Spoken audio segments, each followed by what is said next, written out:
when the team is busy, when they're running like a chicken got no head. Love that, because that means that we are in a pump. People love us. People know us. People love to come here. People love the food. This is the Deep in the Weeds podcast. I'm Anthony Huckstep. So many people have moved to Australia to call it home, bringing with them the colourful culture and food from their original homeland. It's what makes Australia, and particularly the culinary landscape, so exciting. What's that journey like for those that share their culture and their heritage to open the eyes and hearts of many? Suwisa Phoonsang-Robbs is the head chef of Tillerman's Seafood restaurant in Brisbane. Suwisa, how are you? I'm very good, thank you. It's good to get you on the show. You're doing amazing things up there at the moment, and you find yourself at a seafood restaurant. Tell us a little bit about it. This is a new adventure for me, to be honest. I have been in the industry for more than 15 years, but working mainly with seafood is the first time. It's really exciting and scary at the same time. And I can say that because, you know, seafood is delicate. It's something that you have to know how to work with it. You have to know how to keep them fresh at all time, and, work with something like this. You have to be really, really 100% sure about everything. You're originally from Thailand, which we're going to discuss shortly, but are you finding that some of your influences and ingredients from Thailand are finding themselves into dishes with the seafood restaurant? Yes. I think it's more than like 80 to 90% that I would love to use, because I love the big flavor. I love the all the spices that we have in Thailand. They are so amazing, and with the seafood, they just like a married couple. To use some of the spice and herb, coriander, cilantro, and or just like big leaf, the long leaf coriander. That is really good. So I love the all the ingredient that I can find for the Asian and try to sneak it in. My boss not really particularly like it that much, because our theme is not Asian, and we don't want to give the missed information to our customer as well. So right now I just use less. I will wait until we reopen Naga, and then can go like 100% in with my spice. Queensland has such extraordinary seafood. Tell us about some of the seafood that you're loving using at the moment, and some connections that you have with some of the catchers and growers. The seafood that we are using at the moment is we have the farm, Rocky Point, cobia, and the grouper that we have on the menu right now. Salt baked grouper is such an amazing dish. It's really nice, plump, juicy. It just like draw you from everything else. You just look at the dish. The product is really fresh. They come in weekly, like every week. Like we order once a week, and when we run out, we reorder them again. And Rocky Point Farm, they are really good. They have a really good products that we can just, get the side that we want, and they always come fresh to the restaurant. You've had an amazing career in Brisbane since you moved there, which we'll get to. But I want to look back. Take us back to when you were a kid. What sort of role did food play for you growing up? There are a lot of stories. Do we have enough time? I growing up as a kid. We from Thailand. I'm from Thailand, and then the Thai people have a big family, and the main thing that join every member of our family together is food. So I grew up with my dad, my grandmother. They always cooking in the kitchen, and we always kitchen hand. basically. So what I'm gonna call kitchen hands. So my dad will just show me how to do thing, and then just for example, he making a green curry, so we have to make the green curry paste. So he will tell me what he have in all the ingredients, and then he gonna show me, okay, you're gonna peel this one. So he showed me one, and I have to finish all the rest. That is the way I learned how to make things, and I saw them. It just start building up because the way you see, or the way I see my parents cooking for me, it's just so much love. We can see from their eyes, we can see from the way they put in all the seasoning and how they make the paste by hand. It is that is always is the wonderful picture always stuck in my head. That is the thing that has made me feel like, okay, no matter what happened, food will bring you together. Because food always bring people together. They bring joy. They bring happiness. So that is why I love food myself. I love to eat, and I love to eat good food, and I love to cook the food for people I love. You're originally from Bangkok. Are there any dishes from when you were young, from the region you're from, and that sort of you can share with us that you have fond memories of? The food that I grew up with is northeast.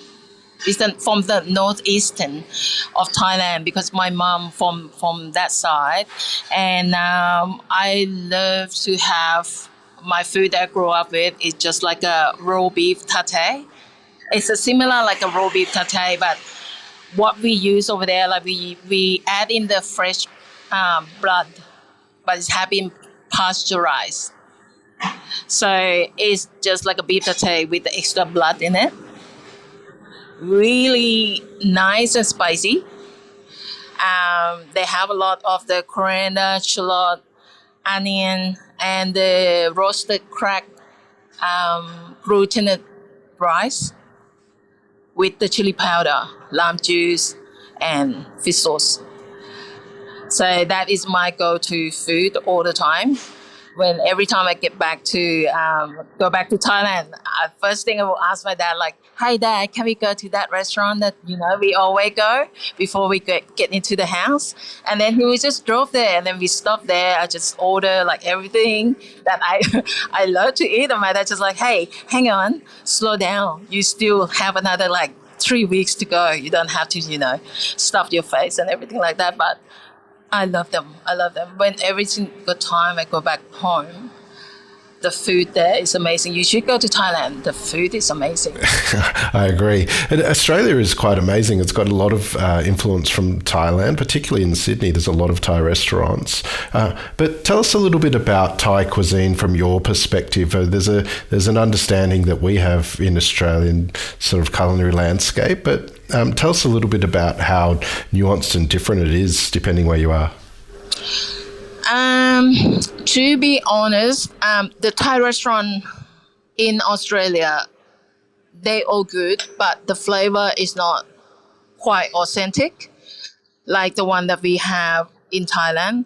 So I do understand that they have to adapt to, the clientele that we have, because we can't make it too spicy, or the way that we make in Thailand, they might not be suitable for some of the customer that come in. So I think the flavor have been adapted and changed a lot.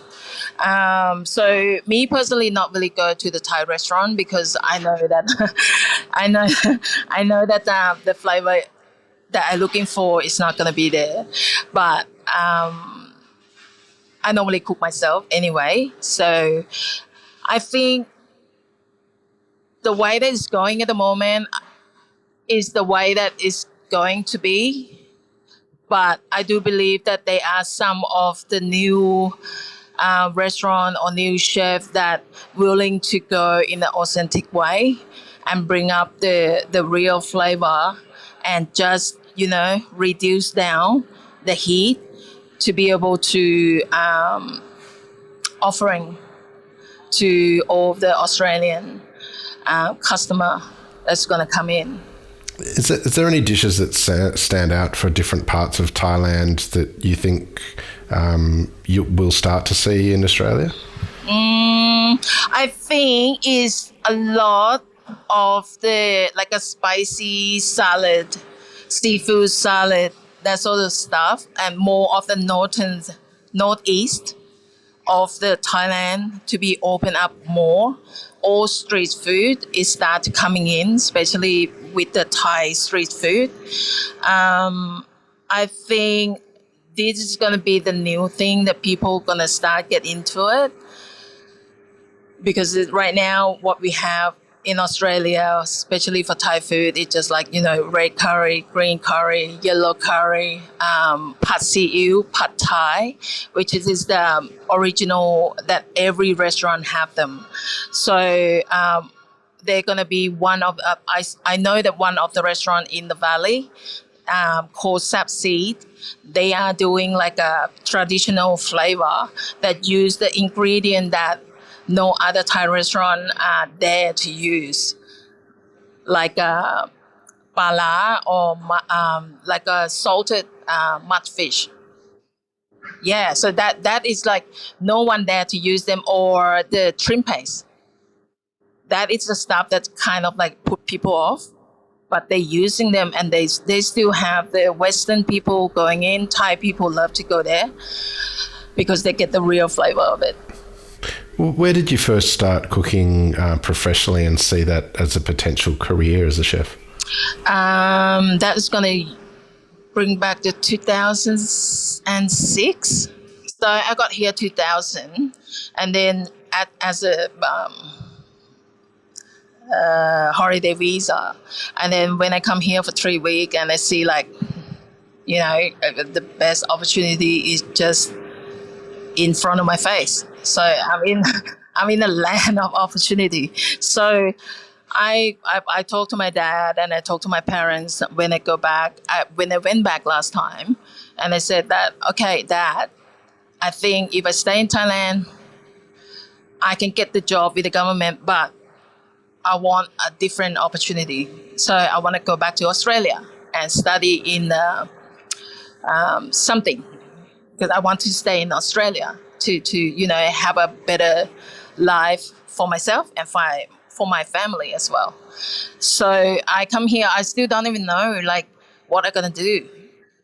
So I know that I love cooking, but being a chef is not in my head. It's not in my head at all. So I have to study the English for 6 months and then just get into the hospitality management after that. So my sister said, like, okay, what you gonna do after you finish? I said, I don't know, but I want to stay here. What can I do? So I do a research that what do I have to do to get my skill, my migration to be accepted here. So the first choice that come up is like, you can be, on the trade, you can be a chef, you can be this and that. When the word chef coming up, is just like, yeah, that's it. I'm gonna be a chef because first, it's gonna be good for me.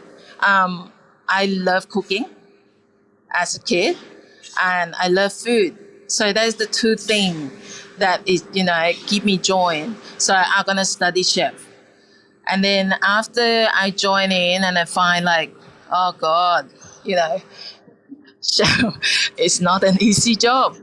Is stressful place to be. Is you always have to be on your feet, you always have to think ahead, you always have to be organized, and also you have to work in a different diversity, different cultures. You have to understand what other people want, and special dietary, and all of those stuff, customer complain, this and that. It when I get in that, it's just like, what did I get myself into?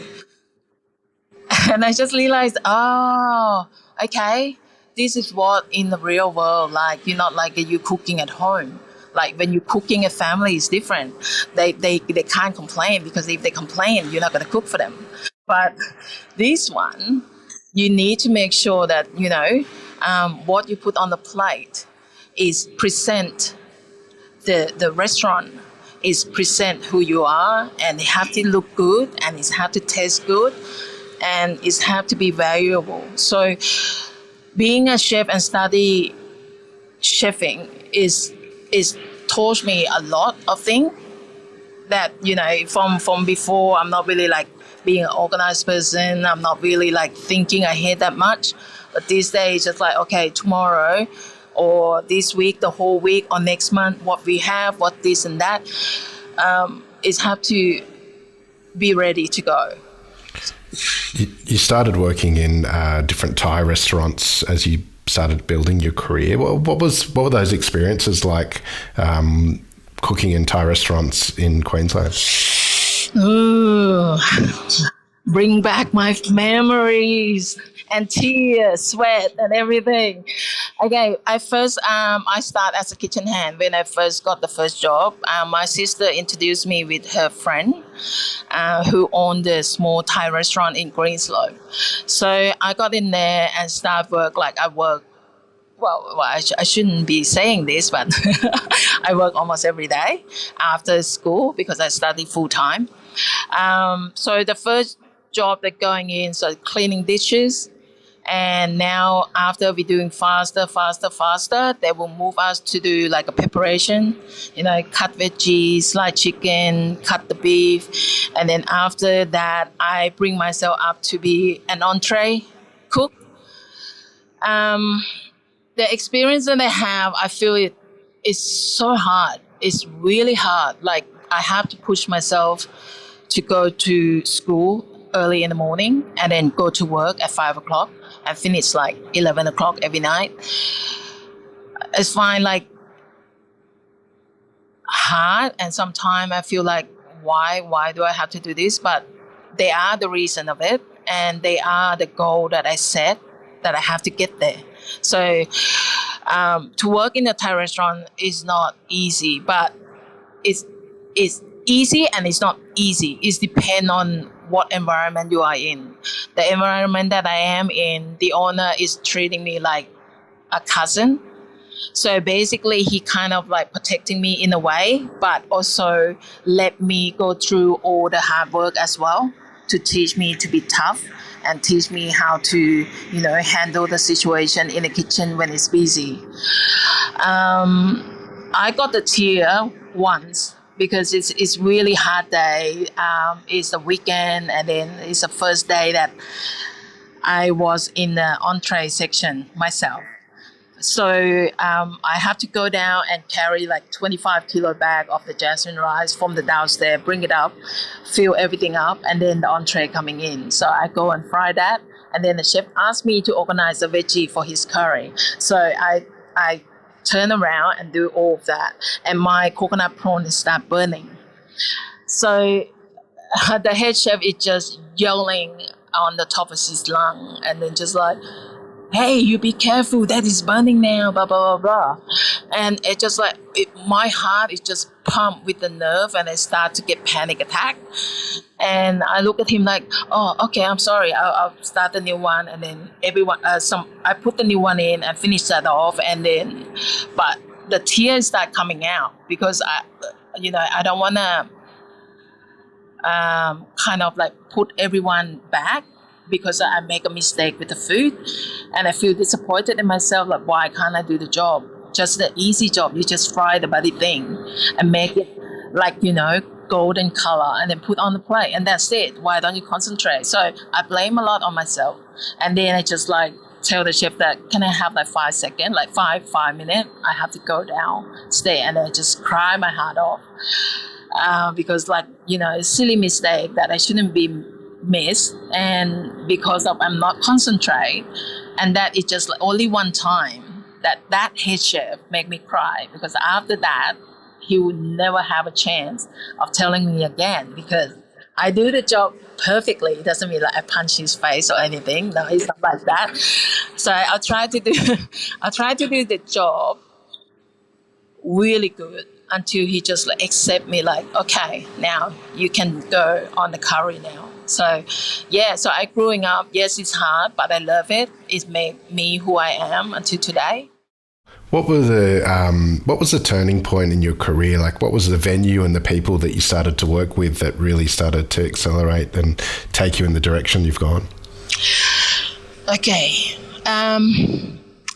If I say it, it sound like I kissing asses, but I I am not. Before I've been working, I work for the Thai restaurant. I stepping up, and then I work for Thai Orchid for about almost 3 years, and I got my sponsorship from there, and I got my PR from there as well. After I get my permanent resident visa, she asked me to leave the job, kind of sacking me in a way, but it's in a good thing because she said like you are too good for here. Like I don't want you to be stuck in a Thai restaurant. I want you to go out there to be a better chef, to learn more. So it's kind of like a pushing me like a mama bird, just like try to get you to fly out of the net. So I did come out from that, and then we always have a good relationship. I still go back and help her with the menu and everything like that. After that, I worked for a modern Asian restaurant. That's the first full-time job that I have. In Eagle Street Pier, this building, it used to be on the same side of the Madame Wu right now. Yes, so that is in 2007. So I start as a commis, and then for a year I step up to a head chef position. It's really quick. It's a big jump, and that is really scaring me. It's still stuck in my head that it's made me feel like I never learned, like, or I didn't learn enough before I become a head chef, because it's such a big jump. Because my head chef is left, he's resigned, and he leave to another country, and at that time, because I'm really bossy anyway, personally. I have a personality that I like telling people what to do and show them the way I do the job, and then I get them to do the same way with me. I work with them, so I think that is the reason that the owner put up me into the position as a head chef. So I have been working as a head chef since 2007, and then until 2015 that I work as a head chef without a head chef above me. So I feel like I keep learning as I go. So have a mentor there. I don't really have any mentor before 2015. So 2015 I started at Libertine. That is the first time that I met Andrew. So start from the second year, the 2016. That is where he started being my mentor.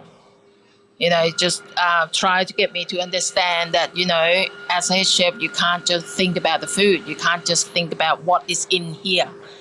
You have to think about how you're going to manage it, how you're going to manage the cost, how you're going to manage the people, how you're going to make them happy, how you're going to make customer happy, how you're going to make, new menu all the time, how you're going to keep motivated. So working with Andrew for the past 7 to 8 years, I have grown a lot as a leader, not a boss. Libertine has been so successful and influential in Brisbane's dining landscape. Tell us a bit about that role and the food that you were cooking, and how you found your feet in it. Ooh, that is another new experience for me at Libertine when I started there, because I don't really cook French food, and I don't really eat Vietnamese, and they are both of them, so French and Vietnamese. So I have to do a lot of study on the and research on the food, but it's kind of give me half of the benefit, like 50%, because Vietnamese is Asian, and we use the same kind of the ingredient, all the herb, all the spices. When we make the yellow curry, we kind of use the same spice but different way of cooking technique. So it's kind of give me and easy to find my feed into Libertine Kitchen because I will go towards the Vietnamese like 70 to 80% and 20% of the French. But at the end, after that, for a few years, I can combine both of them because we keep changing the menu and we do like a regional, kind of like a French regional monthly that we change that what we're gonna have on the special from this part of French or that part of French, what food we're gonna have. So I have been growing and love French food and Vietnamese food a lot. But to combine both of them is quite hard as well because French they use a lot of butter and most of the food it will be like a gourmet stew braised a lot of them and Vietnamese food the big one is pho how to mix pho and French together what you're gonna do what you're gonna use in that part so that is teaching me a lot of knowledge how to combine the food together because I never work like how you're gonna combine this cuisine to that cuisine because normally I come from Thai restaurant which is all Thai.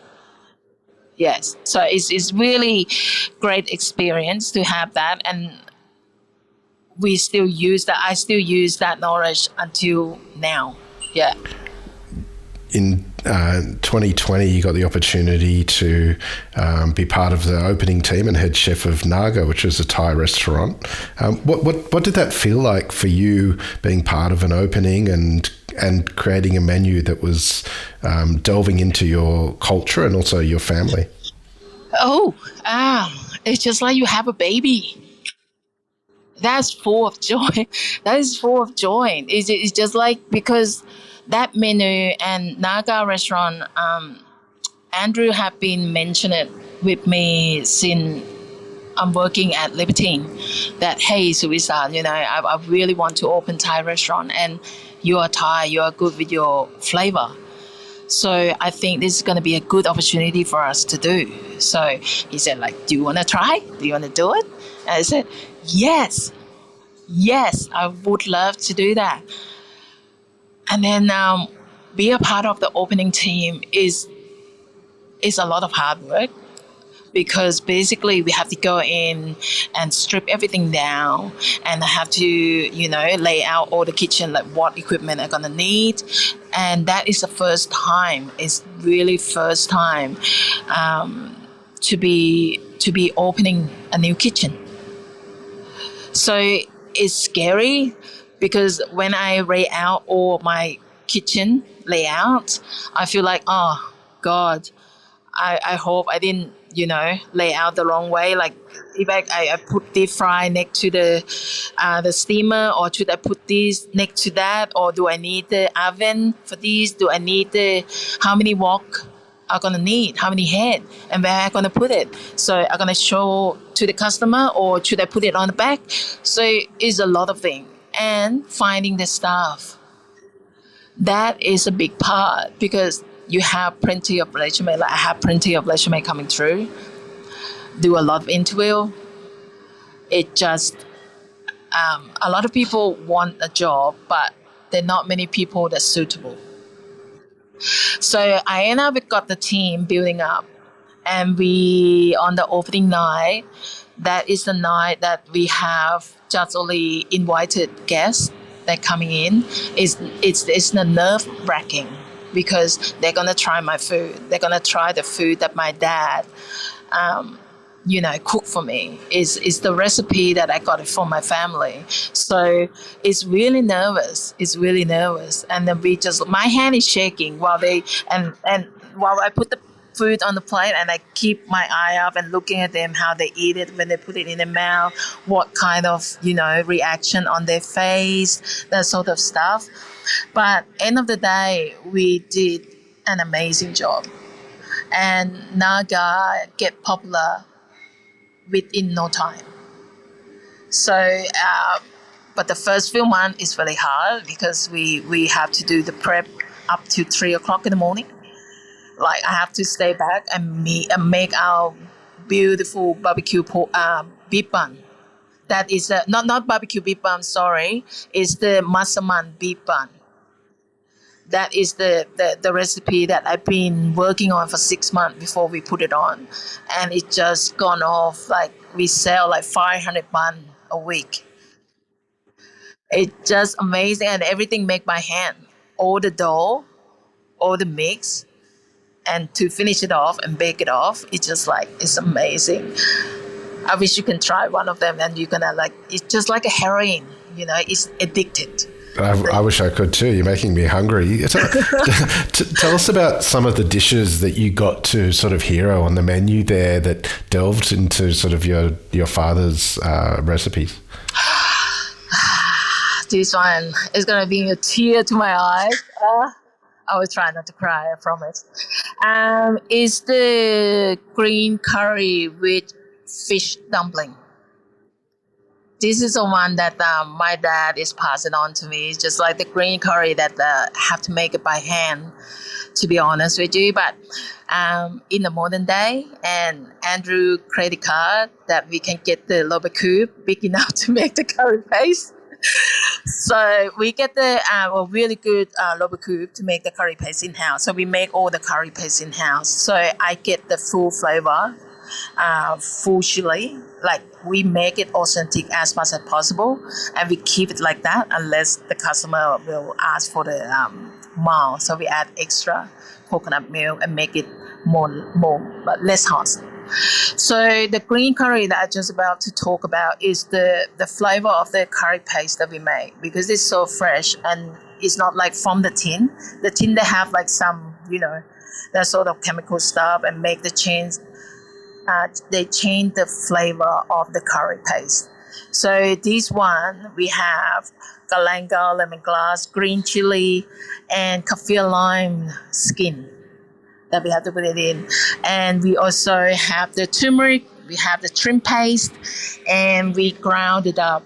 And then we cook it off in the oil, and then we keep them, and then we add whatever the seasoning that we're going to use, coconut milk, coconut cream. And the fish dumpling, this is the hard part, because I get it right after a month that we're opening. The first one that we start making is not really the right texture. And then I call my dad, I say, hey dad, I make the dumpling, but it's not what you, like it doesn't come out like the way you make it. So what is the secret? And he's just like, okay. Did you do this? I say, yes. Did you do that? I say, yes. Did you add any ice in? And it's just like, no. I said, okay, that's the secret of you. So basically, when you blend the fish have to be fillet. It's just only the meat part, and it has to be cold. So we left them in like a semi-frozen. And then we put it in the lobe cube, and then we add all the spice, the seasoning, peppercorn, garlic, coriander, and potato. I think they call potato starch or arrowroot flour. We add it in, and you add the ice and cold water, and keep blending it until they become really, really fine paste. So when it's come out, they will be really gooey. So the first time I didn't add any, like I left the fish in the normal cool room, like under 2 degrees, and that's it. But when it's come out, there's still water, kind of not gooey enough. They're really dense. They're not bouncy. They're not soft. So after my dad told me that, okay, you have to do this and make sure you keep doing that small batch. Don't like overcrowd your lobe cube, because normally we have to crush it by hand in the mold and pesto. So crush it until it become really sticky. But this one we use that the lobe cube, and then make it faster and easier. So this one is I took the photo and sent it to him, and then he's just like, oh my God, yeah. Well, mine's better. That's what he said. So I said, well, okay, that's fine. 50%, just like you, is good enough. So Yeah, so that's the dish that's been really popular on the menu as well, and people love them. And yeah, on the last day that we have to close down, we have our regular customer coming in, and she loved the green curry with the fish dumpling. And then she said like, oh, I'm gonna order this, and I'm gonna order 2 or 3 serve of them, and I'm gonna pack it in a freezer, and I'm gonna heat them because I don't know when you're gonna come back again. So I said, don't worry, we're gonna be still we coming back definitely, and I will be opening up the Tillerman. So you should come and try our seafood here. And if you're lovely enough, I can just make small batch on the side and then just give it to you. So, yeah, but she been back. She been back. So she come to Tillerman and have dinner here as well. Yes. You mentioned at the top of the show that you're currently at Tillerman, but you may be opening Naga again in the future soon. Tell us a bit about that. What's the plans there? So I think the plan should be secret. You shouldn't tell anyone. I think Andrew's still working on looking for the site. I do believe so. And I think when the time is right, and then when we find the perfect location, Naga definitely coming back. My baby gonna be 2.0 baby. So Tillerman still be my love child. This one, my love child. So I still put my heart and soul in here, still 100% focus here. Until then, when the Tillerman open, I should be looking after both of them. That is the plan. And hopefully I should ask my dad why don't they have twins, so I could have me number 2, here, and number 1 is over there. So that's going to be easier. Yes. Well, you're doing amazing things up there in Queensland. What do you love about what you do? I love satisfaction that I see from customer. I love all the feedback, even good or bad. I love all of them. The bad one make me to understand where I need to improve. The good one is make me understand that what we do is good, and we can improve more to make customer happy more than that. Like, it doesn't mean like when customer tell you, oh, your food is good, and then you stop at that. But I want to know, like, how good. Are there anything else to be improved? Are they this and that? But I'm happy with either way. I love it when see staff are happy, when the team is busy, when they're running like a chicken got no head. Love that, because that means that we are in a pump. People love us. People know us. People love to come here. People love the food. People love the service. We do everything right, and that is, you can call that mini success for me, because we work towards a success, and everyone does. So yeah, they fill my heart. I have a lot of joy. Go home and sleep like a baby every day after like 12 hours. I'm kidding. Well, so it's amazing to get you on the show today to hear just a part of your story, and look forward to hearing much more of it. Please keep in touch, and we'll catch up again soon. Oh, definitely. You can call me anytime. I can just be on the phone, and I don't have to be in the kitchen. That's my break time. It's going to be my break time. I loved it. And hopefully that I give you the satisfaction interview, because I know my English is not too good. But yeah, I'm really, really honored to be on here. And thank you so much for bringing me in. Your English is amazing, and it's an honor to get you on the show. We'll talk again soon. Thank you. This is the Deep in the Weeds podcast. I'm Anthony Huckstep.